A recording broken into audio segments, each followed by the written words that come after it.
അഞ്ജിയ. ക്രിസ്മസിന് ഇനി കറക്റ്റ് ഒരാഴ്ച മാത്രം. ക്രിസ്മസ് സീസൺ ആകുമ്പോൾ ആർക്കെങ്കിലും കുട്ടിക്കാലത്തെ ക്രിസ്മസ് മിസ് ചെയ്യാറുണ്ടോ? എനിക്ക് നല്ല മിസ്സിംഗ് ആണ്. അന്നൊക്കെ ക്രിസ്മസിന് രാത്രി പള്ളിയിൽ കഷ്ടപ്പെട്ടിട്ടാണെങ്കിൽ എണീറ്റ് പോകും. പള്ളിയിലിരുന്ന് ഉറങ്ങാൻ തന്നെ. എങ്കിലും കുർബാന കഴിഞ്ഞ് ഉണ്ണീശയെ മുത്തിയതിനു ശേഷം നേരെ ക്രിസ്മസ് ട്രീയുടെ അടുത്തേക്ക് ഒരു ഓട്ടമാണ്. ഗിഫ്റ്റ്സ് എടുക്കാൻ 5, 10, 15 രൂപയൊക്കെ കൊടുത്ത് ഗിഫ്റ്റ്സ് എടുക്കും.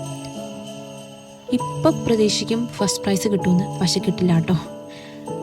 എനിക്കൊക്കെ സാധാരണ കിട്ടിക്കൊണ്ടിരുന്നത് പെൻസിലും മിഠായി, ചീപ്പ് അതൊക്കെയാണ് കേട്ടോ. പിന്നെ ഗിഫ്റ്റ്സൊക്കെ പൊക്കി പിടിച്ച് വീട്ടിലേക്കൊരു പോക്ക്. അവിടെ ഒരു കട്ടൻ കാപ്പിയും പ്ലം കേക്കും കൂടി ഒരു പിടുത്തം. ഈ കാപ്പിൽ കേക്ക് മുക്കി കഴിക്കാറുണ്ടോ? അടിപൊളിയാണ്. അതൊക്കെ കഴിഞ്ഞ് ഒരു നേരമാകുമ്പോൾ കട്ടിലിലേക്ക്.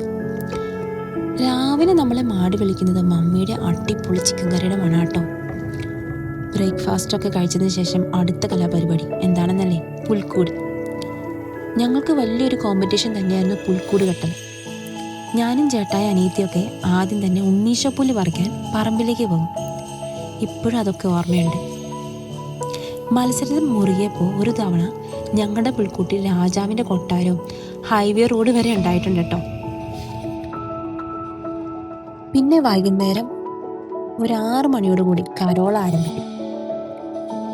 പല ഗ്രൂപ്പുകളായിട്ട് ഓരോ പാട്ടിലേക്ക് തിരിഞ്ഞു പോകുന്ന കരോൾ പാതിരാത്രി വരെ നീളും.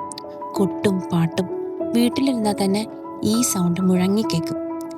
ഇന്ന് കരോളും എല്ലാ ആഘോഷങ്ങളും ഉണ്ടെങ്കിലും അന്നത്തെ ക്രിസ്മസ് ഒരു നൊസ്റ്റാൾജിയ തന്നെയാണ് കേട്ടോ.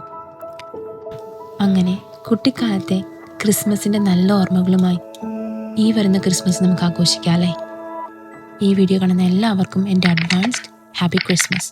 Thank you. See you again.